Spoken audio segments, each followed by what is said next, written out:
et Dieu d'amour. Tu es le Dieu merveilleux. Et en toi, il n'y a ni changement, ni ombre de variation. Que l'honneur te revienne en ce jour pour ce culte d'adoration et de louange.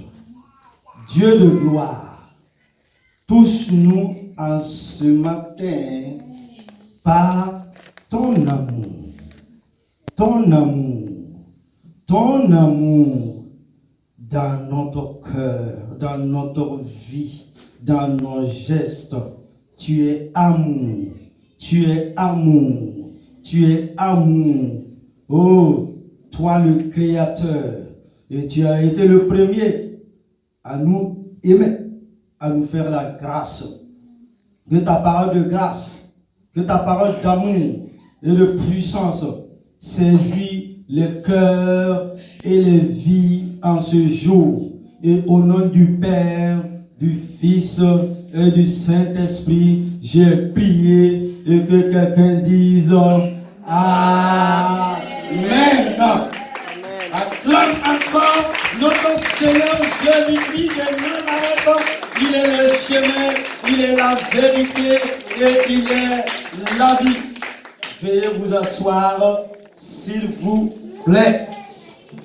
Et sans plus tarder, je vous invite à prendre vos Bibles et avec moi, et nous continuons dans la deuxième partie de notre enseignement. Et voici le titre plutôt de l'enseignement de ce matin. Comment réussir à aimer nos ennemis? Deuxième partie. Comment réussir à aimer nos ennemis? Et Église, peuple de Dieu, lors de la première partie du message, nous avons vu pourquoi nous devons continuer à aimer même dans la persécution. Jésus nous demande, avec la loi du pardon qui remplace la loi du talion, œil pour œil, dent pour dent. Il nous demande de maîtriser les enjeux du combat spirituel en cours. Nos adversaires, ceux qui nous persécutent, sont manipulés et contrôlés par l'ennemi qui, pour mettre en œuvre ses plans et stratégies pour détruire les enfants de Dieu. Ce n'est pas en vain que Dieu permet l'apparition d'ennemis dans notre vie. Il ne laissera jamais nos ennemis, nos persécuteurs, se résoudre à notre sujet. Mais il les utilise comme un marchepied vers ma prochaine élévation divine. Nous avons vu, il y a 2 semaines, le pourquoi. Ce matin, je vous propose de voir concrètement comment nous pouvons réussir à aimer nos ennemis. Et comme texte biblique de référence, nous lisons dans 1 Corinthiens au chapitre 13, versets 1 à 8, 1 Corinthiens chapitre 14, verset 1, 1 Jean chapitre 4, verset 8, et Jean au chapitre 15, les versets 12 à 14 que je vais lire. Voici ce que nous dit l'apôtre de l'amour, Jean, au chapitre 15, verset 12. Voici mon commandement. Aimez-vous les uns les autres comme je vous ai aimé. Il n'y a pas de plus grand amour que de donner votre vie pour vos amis. Verset 14. Vous êtes mes amis si vous faites ce que je vous commande. Vous êtes mes amis si vous faites ce que je vous commande. Waouh! L'ambition paternelle est de voir chacun de ses enfants grandir et devenir adulte spirituellement. Apprendre à aimer nos ennemis fait partie du processus. Il s'agit de dépasser nos réactions premières de haine et de violence pour prendre les choses autrement. J'ai dit prendre les choses autrement et trouver dans chaque situation une opportunité pour grandir. D'un point de vue humain, les paroles de Jésus dans Matthieu 5, versets 43 à 48 sont déroutantes. Il veut que l'on aime ses ennemis et que l'on prie pour ceux qui nous persécutent. À l'image de Dieu qui, lui, ne nous aime pas parce que nous sommes aimables, mais parce qu'il est amour. Dieu ne nous aime pas ou Dieu ne nous a pas aimés parce que nous étions aimables. C'est parce que la personnalité de Dieu lui-même est amour. Et voici ce que le Seigneur Jésus nous dit dans Matthieu au chapitre 5, les versets 43 à 48. Comme les disciples s'étaient rassemblés autour de Jésus sur la montagne, il leur disait, vous avez appris qu'il a été dit, tu aimeras ton prochain et tu haïras ton ennemi. Waouh! Eh bien, moi, Jésus, je vous dis, aimez vos ennemis. Jésus ne s'arrête pas là. Et priez pour ceux qui vous persécutent, afin d'être vraiment les fils de votre Père qui est dans les cieux. Car il fait lever son soleil sur les méchants et sur les bons, et tomber la pluie sur les justes et sur les injustes. Si vous aimez ceux qui vous aiment, quelle récompense auriez-vous? Les publicains eux-mêmes n'en font-ils pas autant? Et si vous ne saluez que vos frères, que faites-vous d'extraordinaire? Les païens eux-mêmes n'en font-ils pas autant? Vous donc, soyez parfaits comme votre Père Céleste est parfait. De même, il est écrit dans 1 Jean au chapitre 4, versets 7 à 9. Bien-aimés, aimons-nous les uns les autres, car l'amour est de Dieu. Et quiconque est né de Dieu et connaît Dieu. Celui qui n'aime pas n'a pas connu Dieu, car Dieu est amour. En effet, l'amour de Dieu a été manifesté envers nous, en ce qu'il a donné son Fils unique pour nous. Jean au chapitre 3, verset 16. Comment devons-nous comprendre cet amour que Dieu nous demande de manifester. Comme le disait des cochers, aimer, c'est pardonner à ceux qui vous offensent. C'est accepter de voir l'autre tel qu'il est. Aimer, c'est partager les peines et les joies de notre prochain.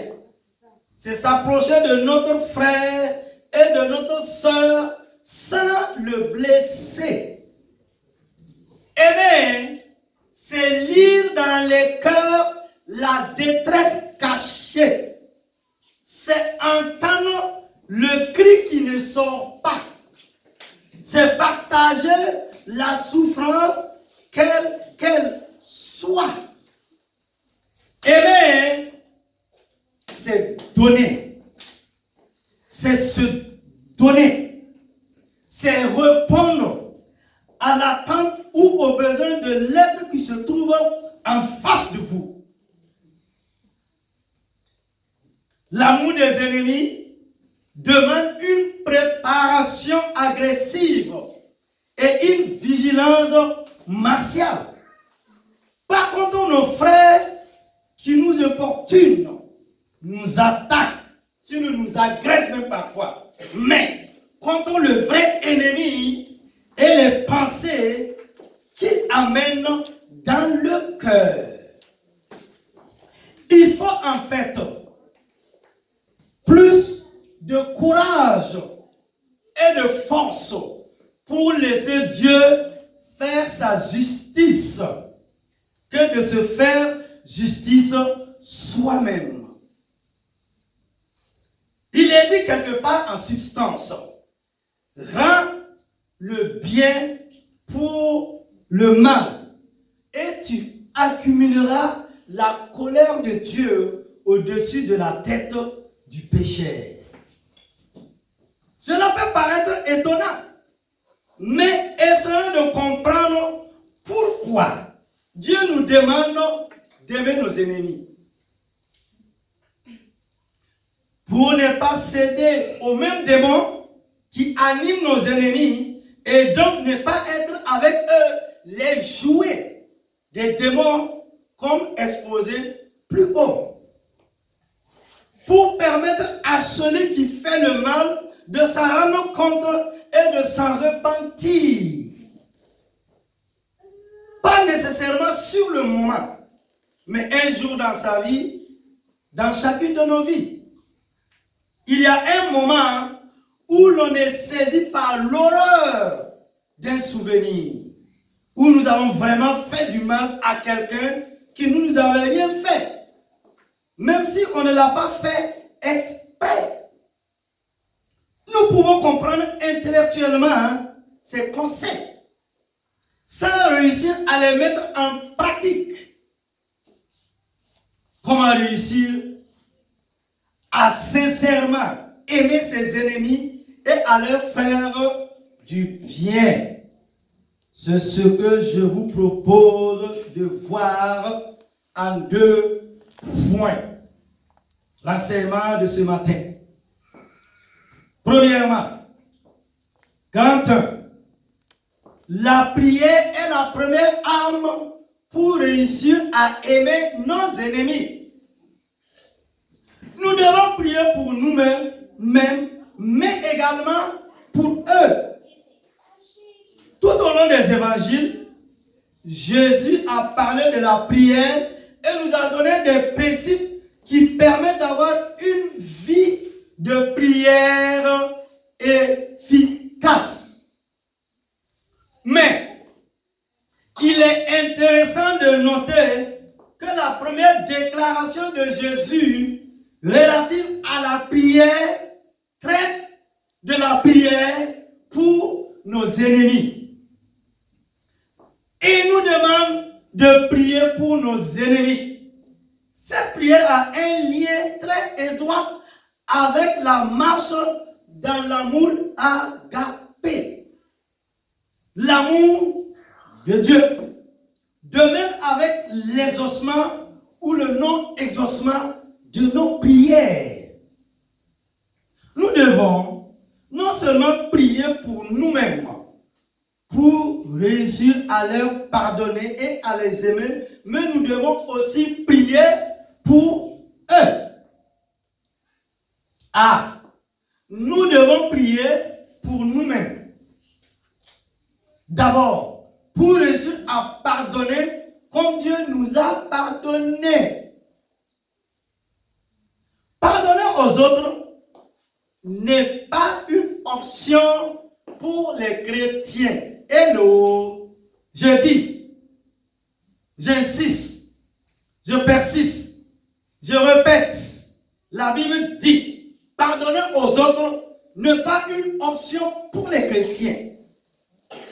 C'est un commandement. De qui?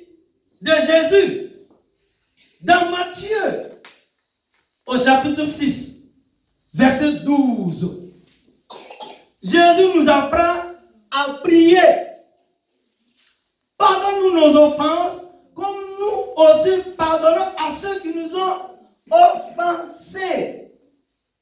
Il a bien précisé que l'offre de pardon de Dieu est inséparable de notre volonté de pardonner aux autres.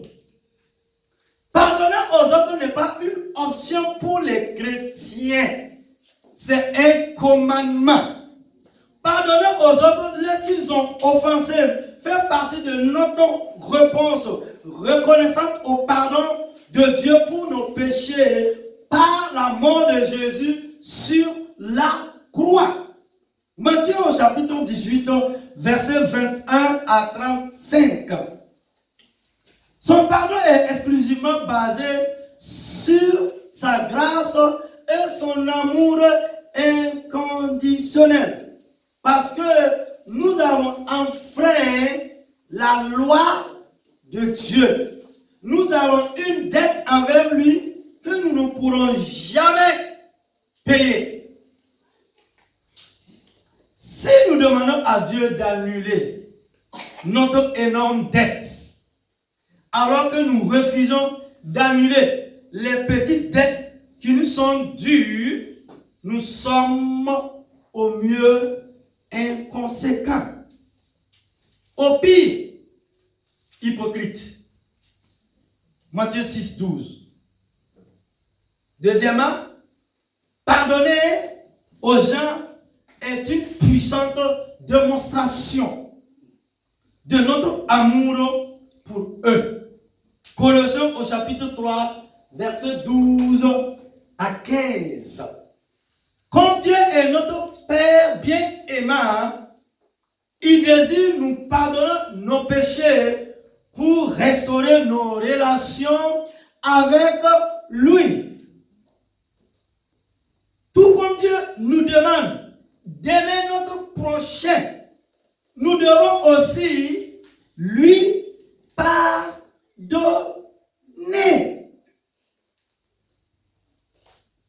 Pardonner aux autres n'est pas facile.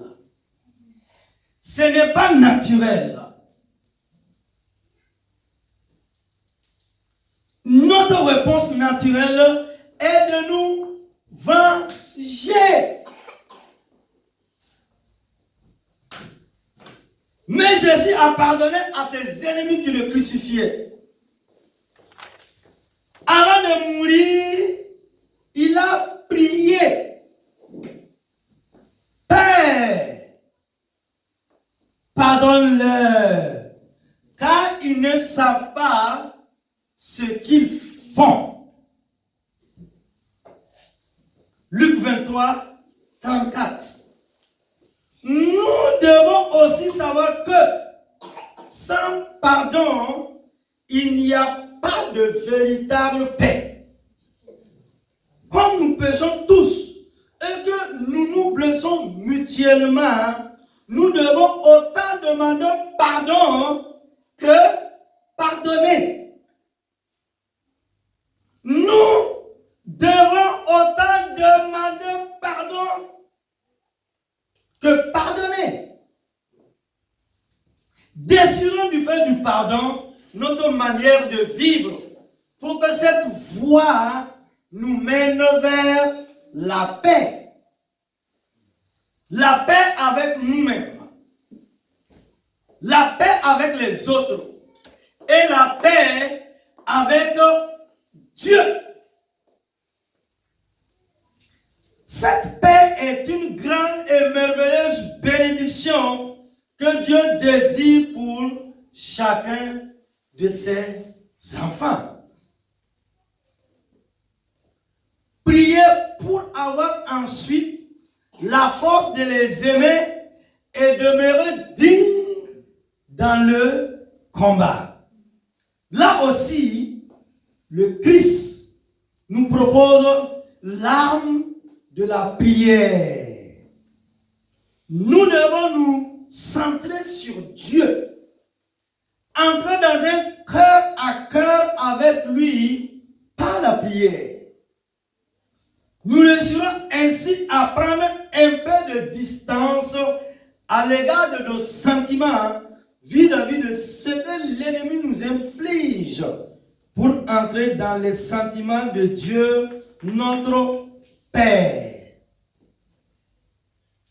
Prenons l'exemple de Christ, qui s'est tourné vers son Père avant d'être conduit par ses bourreaux sur le chemin de sa passion.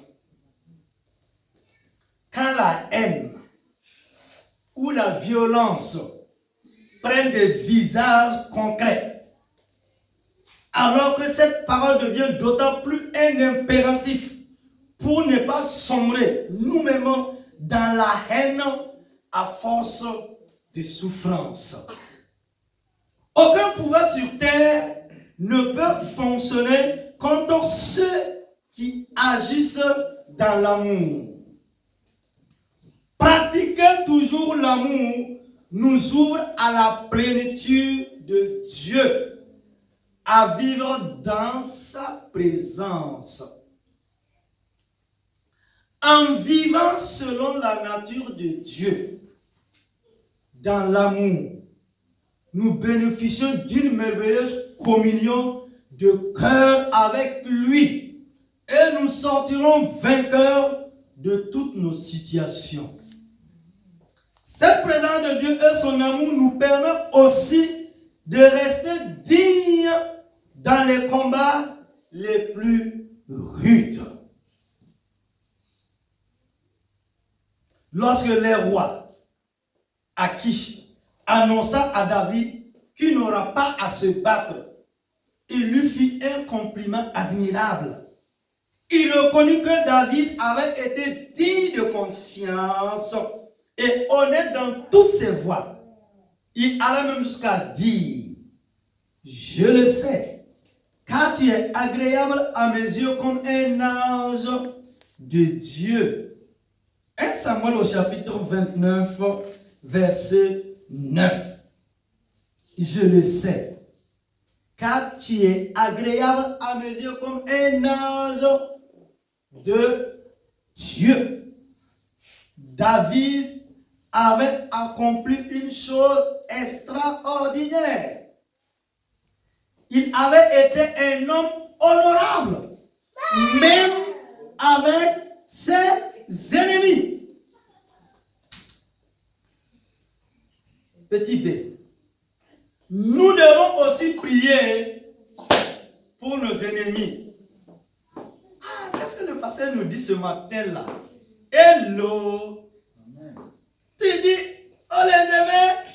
Je dis, non seulement tu dois les aimer, les pardonner, mais nous devons aussi prier pour nos ennemis.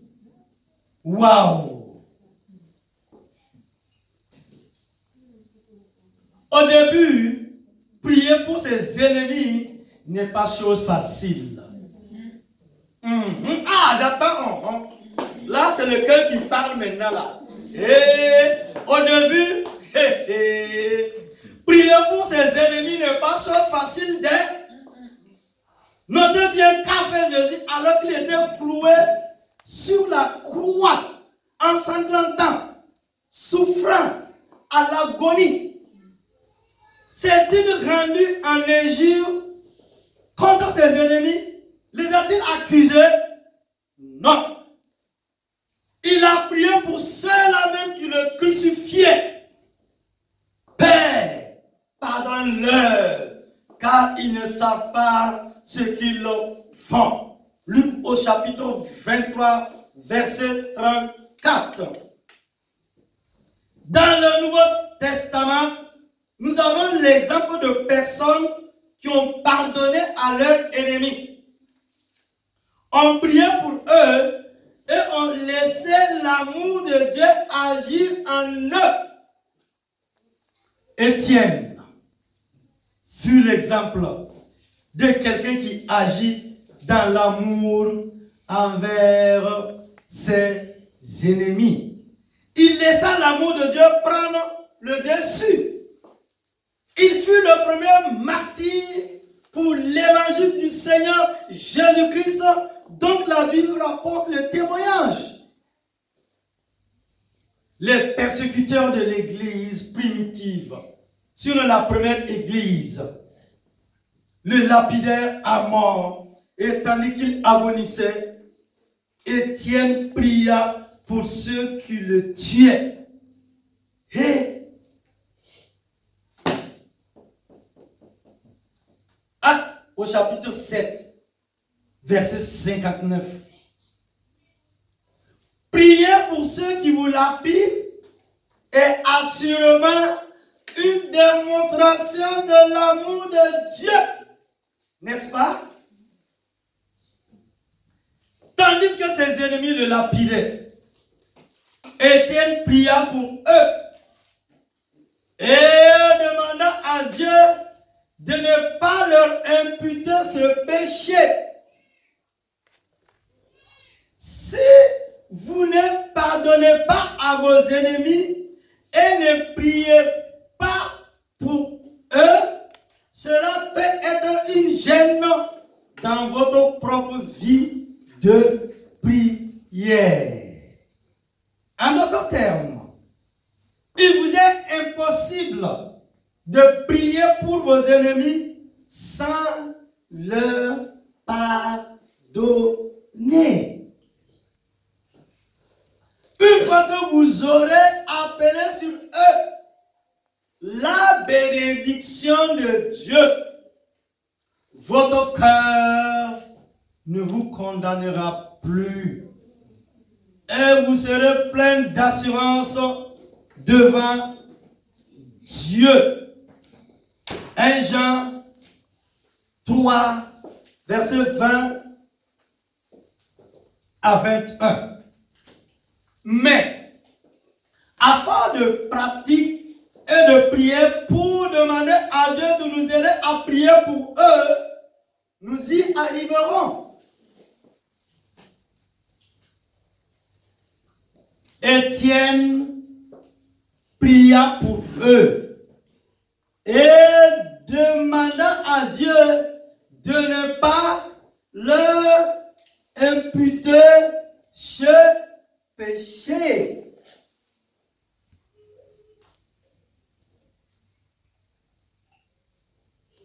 Étienne, tu m'entends? Étienne n'a pas volé. Étienne n'a pas fait du mal. Le mal qu'il a fait, c'était de prêcher Jésus-Christ de Nazareth, qui est le chemin, la vérité et la vie. Étienne savait aussi ce verset qui dit, où Dieu dit, ne touchez pas à mes serviteurs, ne touchez pas à mes oins. Mais quand les pierres tombaient sur lui, il souffrait dans son corps physique, matériel. Ce jour-là, un jour de difficulté, ils étaient en train d'écourter sa vie. Mais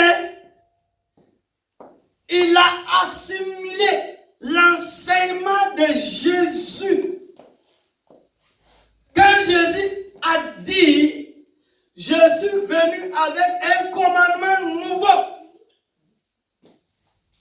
Au-dessus de la loi de Moïse, voici ce commandement nouveau. Aimez vos ennemis. Pardonnez à vos ennemis. Priez pour vos ennemis. Étant rempli d'esprit. Pouvez dire à Dieu, venge-moi.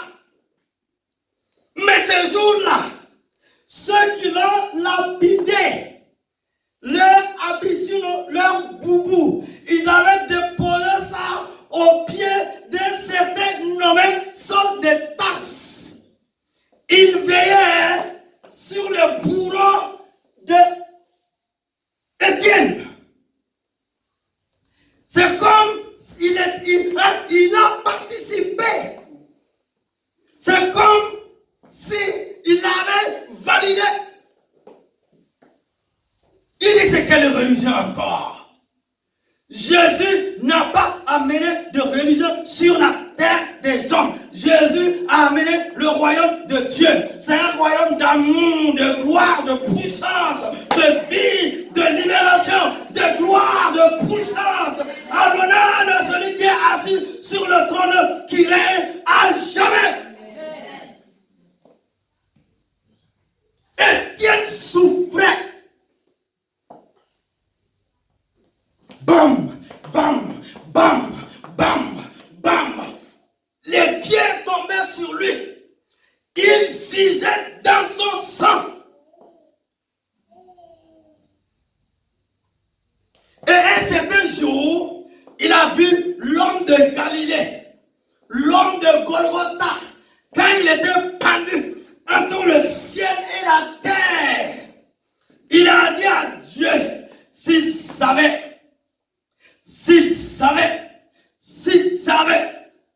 Philippien me dit, lui qui était l'égal de Dieu, a quitté son trône de gloire.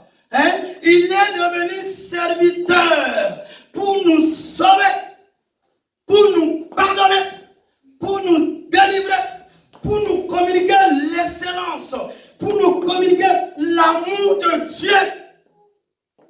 Le centre de l'évangile du royaume de Dieu, c'est l'amour. Étienne dit à Dieu, ils ne savent pas ce qu'ils sont en train de faire. Je te prie, dans mon cœur, dans mon être profond, oh Dieu, pardonne à ces hommes-là. Oh! Pendant, la Bible dit, pendant que Étienne montait dans la gloire, le ciel s'est levé, Papa mon Dieu s'est levé, Jésus-Christ s'est levé, les gens se sont levés pour accueillir cet homme de valeur, ce serviteur de cœur. On aime avec le cœur.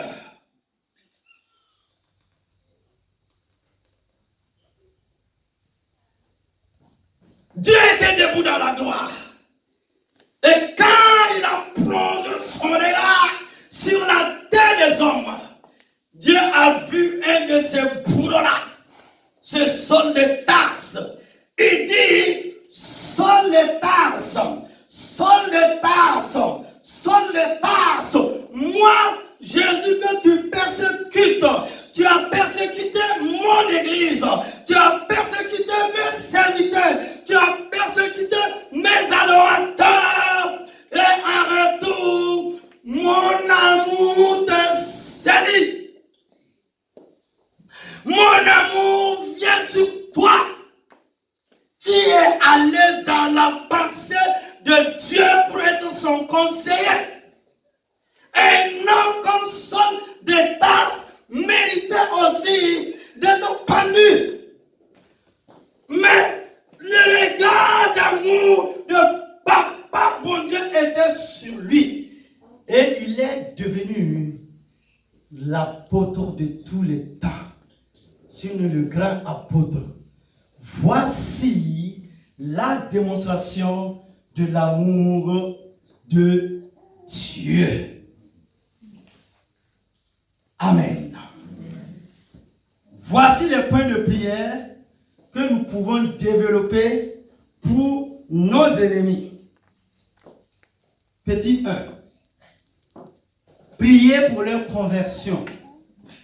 C'est exactement à cause de la grâce et de la compassion de Dieu que nous devons prier pour la conversion de nos ennemis. Comment pouvons-nous ne pas demander à Dieu de faire preuve de la même grâce que celle qu'il nous a accordée? À nous aussi, Dieu a pardonné des choses horribles. Hello! Il nous a pardonné. On a fait des choses horribles.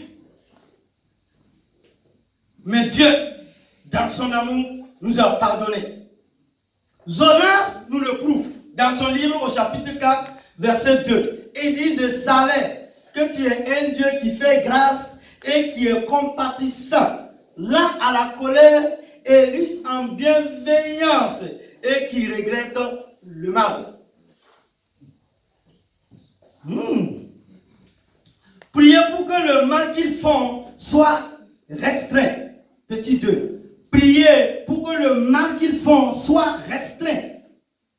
Il n'y a pas de contradiction entre le fait de prier pour le bien de nos ennemis et prier pour que les conséquences de leurs mauvaises actions soient réduites. Il est avantageux pour eux autant que pour nous qu'ils soient empêchés de commettre plus d'atrocités. Pour ceux qui ont endurci leur cœur contre Dieu, il serait même préférable que leur vie soit écourtée plutôt qu'ils continuent à persécuter ses enfants. De même à notre tour, nous ne devons jamais, je dis jamais, nous réjouir de leur souffrance ou de leur mort. Proverbe 24, 17. Petit 3. Priez pour qu'ils reçoivent la justice divine. De même que nous recherchons la justice sur terre de la part de nos autorités dures établies, nous pouvons rechercher la justice divine de la part de notre Dieu saint. En demandant à ce que la justice divine soit faite, nous devons veiller à nos motivations. Prier pour que la justice divine peut être une manière de contourner notre devoir d'aimer nos ennemis. Alors que nous devons laisser à Dieu la vengeance. Nous ne devons pas oublier ce qui nous est ordonné. Comme l'écrit l'apôtre Paul dans Romains 12, versets 19 à 21. Paul nous dit ici, ne vous vengez pas vous-même, bien-aimés. Et j'ajoute, frères et sœurs. Mais laissez agir la colère, car il est écrit, à moi la vengeance. C'est à moi qui rétribuerai, dit le Seigneur. Mais si ton ennemi a faim, donne-lui à manger. S'il a soif, donne-lui à boire. Car en agissant ainsi, ce sont des charbons ardents que tu amasseras sur sa tête. Ne sois pas vaincu par le mal, mais vainqueur du mal par le bien. Nous dit la Bible dans Romains au chapitre 12, les versets 19, 20 et 21. Ainsi, si vous pensez qu'une personne ne vous aime pas,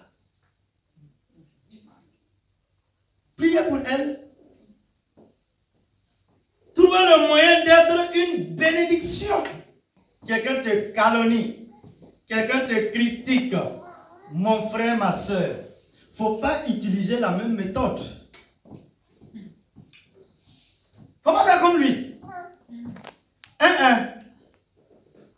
Chacun, il a son père. Et chacun fait le travail de son père. Hello. Est-ce que tu es vivant? Chacun, il a son père. Et chacun fait le travail de son père. N'utilisez jamais la même méthode. Bien au contraire, vous devrez la bénir et lui faire du bien. Voyez ce verset dans la traduction Amplified Bible. J'ai dit anglais. L'anglais a démarré, hein? À prêcher en anglais, mon ami. 1 Pierre 3, 9. Ne rendez jamais le mal pour le mal. Est-ce que tu m'entends? Église, mon frère, ma soeur, toi qui m'écoutes, je te parle de tout mon cœur et je te parle de la part de Dieu. Ne rendez jamais le mal pour le mal. Ne l'insulte, ni l'insulte pour insulte, en grondant, en sonnant des clochers à quelqu'un, en réprimandant, mais au contraire, en bénissant, en priant pour son bien-être, son bonheur et sa protection, en ayant vraiment compassion de lui et en l'aimant. Car vous le savez, c'est à cela que vous avez été appelés, afin que vous puissiez vous-même hériter d'une bénédiction de la part de Dieu. Obtenir une bénédiction en tant qu'héritier qui apporte bien-être, bonheur et protection. 1 Pierre 3, 9. Grand 2. La deuxième arme consiste à faire du bien à nos ennemis en dépassant notre nature humaine. Jésus nous demande de faire du bien à ceux qui nous haïssent. Dieu le fait-il? Oui, bien sûr. Nous lisons dans Matthieu 5, 45. Il fait lever son soleil sur les méchants et sur les bons. Il fait pleuvoir sur les justes et les injustes. Rappelez-vous que Jésus a dit que nous devons agir comme notre Père céleste. Alors, vous serez fils de votre Père qui est dans les cieux. Verset 45 de Matthieu au chapitre 5. C'est une puissante déclaration. En fait, Jésus nous dit, agissez comme votre Père céleste. Il aime ses ennemis et il leur fait du bien. Faites de même. Les gens insultent Dieu. Les gens disent Dieu n'existe pas. Il est assis dans la gloire. Il les regarde. Les gens ont tellement appris des choses. Ils se croient Dieu maintenant. Mais la science de l'homme, les savants, ils ne se sont pas encore arrivés à nous expliquer, les scientifiques, le mystère de la vie. Comment se fait-il dans ce liquide, ma soeur, mon frère? Ce liquide, on a dit liquide, dans ce liquide-là, il y a tes dents, il y a tes yeux, il y a tes cheveux, il y a tout ton corps, il y a tes orteils, il y a tous tes ongles. Et 9 mois après, tu sors. Bébé, tu grandis. Expliquez-moi par votre science.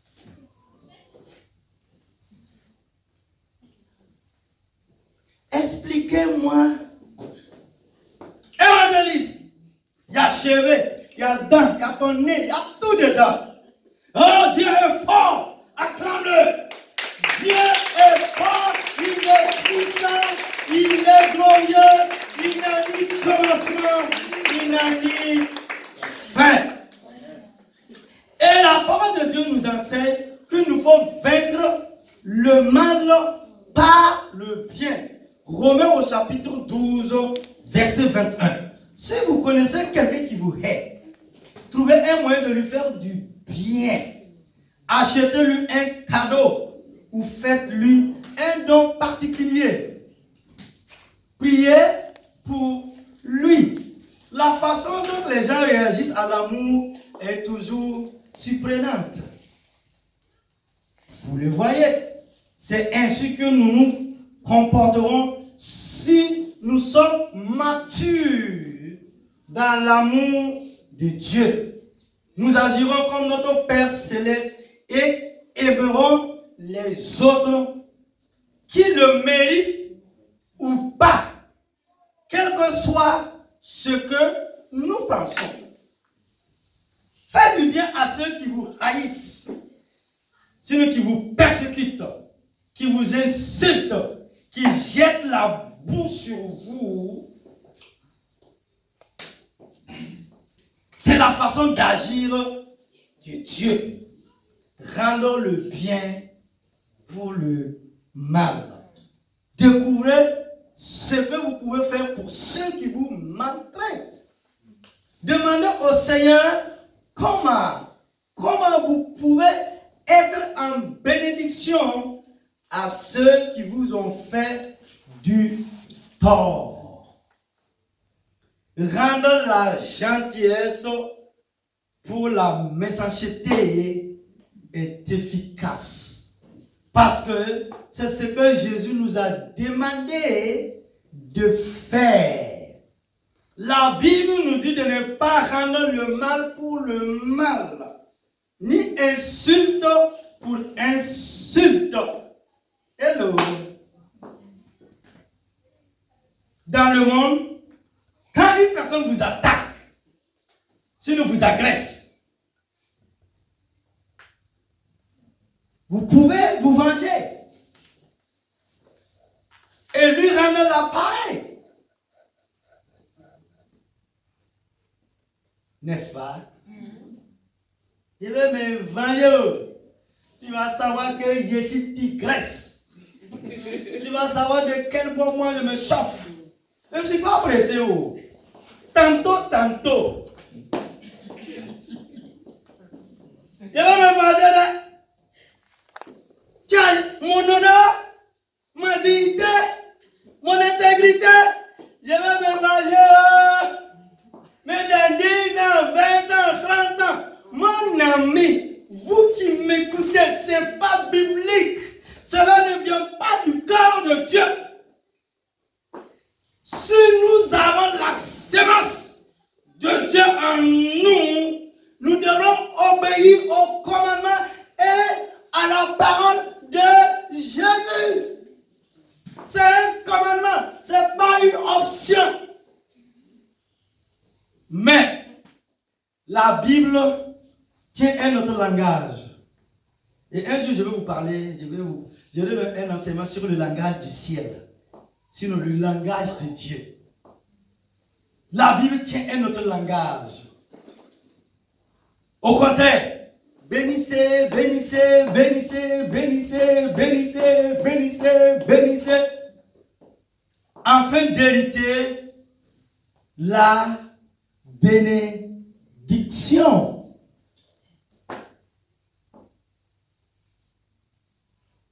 Et pour conclure, bien-aimés frères et sœurs, vous qui m'écoutez,